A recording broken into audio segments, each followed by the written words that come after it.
CS도 통계 의견을 냈습니다. 네.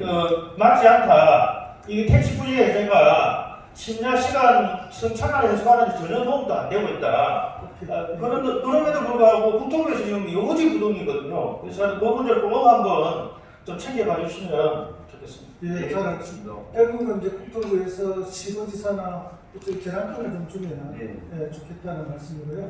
지금 시간이 없어서 마지막 한 분만 더 질문 받겠습니다. 예, 손드신 분.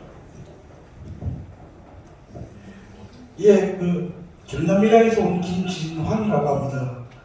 저 노란 봉투법은 지금 어떻게 진행되고 있는지, 그리고 혹시 통과가 되더라도 윤석열 대통령이 거부권 행사를 했을 경우 의원님들께서는 혹시 대책이 있으신지 궁금해서 질문드립니다. 네, 오늘 제일 중요한 질문 주십니다. 아시다시피 노란봉투법은 노조법 2, 3조입니다. 노조법 2, 3조 개정안인데 판노위에서는 통과가 됐어요. 그러면 이제 지금 법사위에 와 있는데 아시다시피 국민의힘과 윤석열 정부는 이 노란봉투법, 노조법 2, 3조 개정에 대해서 매우 명백히 반대 입장을 밝히고 있고 가지고 있습니다. 그래서 아마 법사위에서 이것이 제대로 논의되긴 어려울 것 같고요. 왜냐하면 법사위원장이 저쪽 당 김도 의원 아닙니까? 그래서 지금 생각하고 있는 것은 60일이 법사위로 법안이 보내진 지 60일이 지나도록 제대로 논의가 되지 않으면 법사위로 보냈던 해당 상임위, 이 경우에는 한노위가 되겠죠. 한노위가 5분의 3 비율로 의결을 하면은 한노위 차원에서 바로 본회의에 그 법안을 올릴 수 있습니다. 법안을 올릴 수 있고 그렇게 되면 이제 본회의에서 처리가 가능하게 되는 겁니다. 왜냐면 우리 당하고 정의당 합치면 180석이 넘으니까요. 그래서 그런 프로세스를 아마 밟게 되지 않을까 예상을 합니다. 물론 이제 그렇게 해서 이제 통과될 경우에 윤석열 대통령은 거부권을 행사할 가능성이 있고, 근데 거부권을 행사할 경우에는 국회가 다시 그것을 의결하려면 200석이 필요합니다. 그러면 저희당, 정의당, 무소속 다 합쳐봤자 200석이 안 됩니다. 그래서 사실은 만약에 이제 윤석열 대통령이 거부권 행사했을 때 어떻게 할 거냐, 대책이 있냐라고 말씀드렸는데 현재 의석 구조로서는 그렇게 되면 사실상 21대 국회에서의 법안 통과나 논의는 좀 어려워지는 것이 맞을 것 같습니다.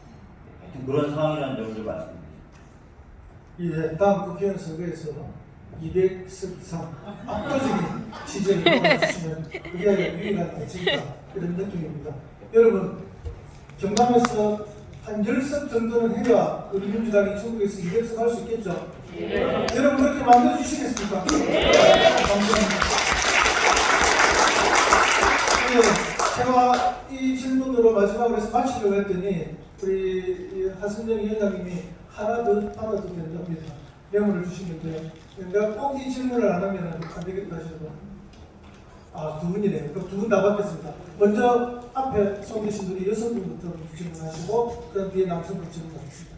예, 김경현. 네, 반갑습니다. 김경영입니다. 많은 선택 질의해 주시고 도움이 많이 되는 것 같은데요. 한 가지만 지금 질문을 두 가지는 한 가지 좀 드리겠습니다. 한 가지 아까 소상공인 정책 지원 부분이 있어서 실제 현재 소상공인들이 요구하는 사항들이 좀 있었습니다. 이렇게 아까 말씀하신 부분 외에 하고 있는 것이 실질적인 지금 저희나 3년 이렇게 거치해서 상환한 기간을 주고 하는데 소상공인들이 이 대출 지원을 받을 때 신용 등급 평가를 하다 보니까 정작 필요한 사람은 이 대출 신청을 하지 못하는 이런 현상을 겪고 있고 또 2% 저리라 하더라도 아주 짧은 기간에 상환을 해다 그러면은 우리는 또다시 또 이제 돈을 빌릴 수밖에 없는 이런 구조다. 그래서 신용 등급 평가를 해서 계속적인 지금 대출을 하는 이 조건에 있어서 근본적인 해결이 없다면 이 소상공인에 대한 근본적인 대책이라고 볼 수 없다. 그런 것이 소상공인들이 많은 애로사항을 얘기하는 건 들어주기 있었는데요. 그에 대한 그 고민이 있다면은 좀 한 말씀해 주시기 바랍니다. 이상입니다. 아마 이범주님 이런 것 같아요. 저기 은행에 대출 갈 때 1등급에서 3등급 신용 높은 분들은 저리로 대출을 잘해주고 또뭐 6등급까지 있는 사람들은 그 다음 조금 더 이자를 받지만 역시 저리로 대출을 잘 해주는데 정작 돈을 빌려야 돼. 어려운 우리 소상공인들은 신용 등급이 아주 그 이하로 낮아서 빌리지도 못하고 빌린다 하더라도 아까 의원님들 말씀하신 것처럼 가상금리를 엄청 높게 물리게 돼서 고금리로 빌리는데 이 근본적인 신용 등급에 대한 개선책이 없겠다 이 질문이죠. 예. 네, 저도 신용등급 평가 이 문제에 대해서도 같은 고민을 좀 갖고 있는데, 예, 근본적으로는 우리가 은행이라고 하는 회사, 기업에 대해서 너무나 막강한 권한이 좀 부여되어 있는 자본주의 문제점에서 기인되는 부분도 있고요. 그래서 사실 저는 뭐 우리가 할 수 있는 부분에서부터 고민을 한다면 저는 그 정부의 직접 대출을 많이 확대해야 된다 생각이 듭니다. 특히 말씀하셨던 것처럼 6등급, 7등급 이하의 9등급, 10등급 정말 이런 뭐 사대은행의 1금융권에 접근할 수 없는 기회조차 부여받지 못하는 이분들에 대해서는 사실 이분들이 뭐 큰 돈이 필요한 것도 아닙니다. 1,000만 원, 2,000만 원 정도거든요. 이분들이 그리고 상환율도 꽤 높습니다. 정부의 신용보증재단이나 이런 소상공인 시장진흥기금을 통해서 확인해 보면 진짜 몇백만 원 청년들처럼 혹은 소상공인처럼 1,000만 원이 없어갖고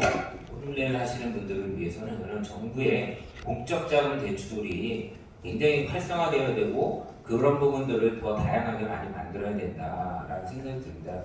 은행에서 고신용도 갖고 많이 빌릴 수 있는 사람들은 사실은 걱정이 없습니다. 그분들에 대해서는 충분히 뭐 그분들 나름대로 고충이 있겠지만 저는 진짜 그런 어려운 저신용자들에 대한 소상공인들 문제는 국가와 정부가 책임져야 된다고 보는데 단적인 예로 코로나 때 그런 것들을 많이 겪었습니다. 영업제한 금지 때문에 1년 이상, 2년 가까이 문을 닫았던 분들을 도대체 어떻게 책임져야 됩니까? 그래서 정부의 역할, 국가의 역할이라는 것이 이런 부분에 있어서 반드시 필요하지 않을까 말씀을 드리겠습니다. 예, 감사합니다. 정부가 공적인 영역에서 더 큰 역할을 좀 해주십사 하는 그런 대안을 말씀해 주셨는데 아마 이 정부의 성격상 잘 할 것 같아요. 우리의 강력한 요구와 투쟁이 있을 때 가능하지 않을까 생각하면서 마지막 질문 받겠습니다. 네, 반갑습니다. 상상부의 조현덕입니다. 요 소상공인에 관한 이런 질문이 아니고요. 미생에 관한 질문인데요.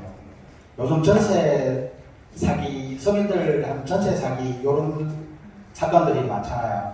그리고 또 이렇게 보면 임대업자가 전세 거기에 개인 부도나 가지고 막 몇백 세대 아니면 뭐 몇십 세대 이렇게 전세 사기로 해가지고 서민들이 고통 받는 일들이 좀 많이 발생을 하고 있습니다. 그리고 요 창원 지역에도 한 몇 년 전에 그런 그게 있어서 아직까지 해결이 안 되고 있고 이렇게 한데 요런 그 민생 대책이라든가 아니면 당 차원에서 만약에 각 지역에 요런 그게 있으면 그 중앙당 차원에서도 또 지원이라든가 이런 것도 좀 필요할 것 같고요. 그리고 요게 그 저 대책 방안으로서는 보니까 그 LH에서 매입을 해서 여기 또 그 재임대하고 뭐 이런 방안도 여러 가지 방안들이 많던데 서민들은 그 방법을 몰라요. 그렇게 방법을 모르고 그렇게 한 몇 년 동안 이렇게 계속 해왔었는데 그런 부분에 대해서 혹시 그 대책이라든가 안을 좀 이렇게 가지고 있는지 아니면 만약에 없다면 요 근래에 전세 사기가 좀 많이 나오잖아요. 전세 파산이라든가 서민들 뭐 이래가지고. 그런데 만약에 그게 없다면 요번에 그 정책 그거 할 때 같이 해가 좀 했으면 좋겠고요. 만약에 그 당 차원에서 중앙당 차원에서 만약에 각 지역에 전국에 그런 사태가 발생을 했을 때 요청을 하면 적극 좀 지원이라든가 검토 그런 걸 좀 어떻게 가능을 한지 계획이 막 정책이 없다면 이번에도 좀 넣어줬으면 좋겠는데 어떻게 생각하는지 궁금합니다. 현재 지금 저희가 특별법 안 하나를 지금 만들고 있습니다. 그러니까 정부가 어려움을 겪고 있는, 특히 전세 사기에서 어려움을 겪고 있는 분들의 전세권, 그러니까 좀 상태가 좀 안 좋아진 채권이 되겠죠. 그것들을 매입해가지고 일괄하여 정리해서 배당해드리는 그런 법안을 지금 청안 중에 있고요. 그것을 통해서 어느 정도 전세 사기 피해 입으신 분들의 안전망을 좀 만들어드릴 수 있을 거라고 생각합니다. 법안은 그렇게 하나 지금 고민하고 있다는 점, 을지로위원회 차원에서 지금 하나 고민하고 있다는 점. 두 번째는 지금 아직 확정된 건 아닌데요. 을지로위원회 차원에서는 당 차원의 신고센터, 상담센터 이런 것들을 한번 만들어보자. 왜냐면 전세 사기를 당하신 분들의 특징이 뭐냐면 이게 한 몇백 채씩 다 연결이 되어 있는 거예요. 그렇기 때문에 이 혼자 대응할 수가 없어요. 그래서 그런 분들이 이제 상담을 해오시면 그런 분들을 이미 이제 피해 받은 분들의 단체 좀 속에서 같이 묶여서 움직일 수 있도록 그렇게 만들어 드려야 되거든요. 그래서 그런 센터를 좀 운영하는 것들을 논의하고 있습니다. 그래서 빠르면은 아마 한 이번 달 내에 좀 그런 것들을 좀 발족시켜 볼까 하고 지금 고민하고 있고 준비하고 있다는 말씀을 드리겠습니다. 그래서 법안 하나, 이런 신고센터 이런 것들 하나 하고 있고, 그다음에 지자체 차원에서 각 자치단체 차원에서 그런 것들 좀 운영할 수 있도록 이미 참 좋은 지방정부협의회라는 데가 있는데 거기에 저희가 을지로위원회 차원에서 제안을 해놨어요. 여력이 되는 자치단체는 다 각자 그런 센터를 좀 만들어 달라고 그런 것이 있으니까 총한 이렇게 세 가지 흐름으로 좀 준비를 해나가고 있다 이렇게 말씀드리겠습니다. 질문은 아니고 부탁 말씀 하나만 짧게 하실까요? 예, 마지막으로 한 말씀 있습니다. 1분 하겠습니다. 오늘 뭐 좋은 시간인 것 같고, 근데 어쨌든 이게 원론적인 내용이거든요, 실제로는. 그래서 피부에 와닿는 뭔가가 사실은 필요합니다. 서민들이 요구하는 게 이런 원론적인 거에 대한 게 사실은 요구를 하는 게 아니고 정말 피부에 와닿는 걸 원하거든요. 그리고 이 경제 원리가 순환구조지 않습니까? 소상공인만 산다고 해서 이 경제가 제대로 살지 못합니다. 결국은 서민들이 같이 잘 살 수 있는 뭔가를 찾아야 되는 거거든요. 소상공인만 빚 없이 잘 살면은 돈 와서 쓸 사람이 없으면은 누가 소상공인 뭐 어떻게 잘 됩니까? 결국은 서민들도 이 빚의 무덩이, 이자의 무덩이에서 벗어날 수 있는 뭔가가 필요한 거지. 그리고 국회의원이 그 이율에 대한 걸 우리는 힘이 없어 못한다. 그것도 되게 무책임한 이야기인 것 같아요. 금융위원회를 뭐 어떻게 두들이 잡든지 뭐 어떻게 해서라도 이 정부가 이 많은 아직도 국회의원 숫자가 훨씬 많지 않습니까? 이 많은 숫자를 가지고 그거는 뭐 금융을 쥐고 있는 자가 힘이 있어서 우리는 못한다. 그거는 답변치고는 좀 별로였다. 그 말씀 드리고 좀 더 분발해 주기를 그렇게 부탁드립니다. 저도 지방에서 열심히 민주당의 건설을 위해서 노력하겠습니다. 이상입니다. 예, 감사합니다. 답변해 주신 우리 두 분 의원님, 또 질문해 주신 우리 당 의원님들께 감사드리고요. 저는 뭐 두 분 의원님도 계시기 때문에 의회에서, 국회에서 이 역할을 충분히 잘 해주시리라 믿습니다.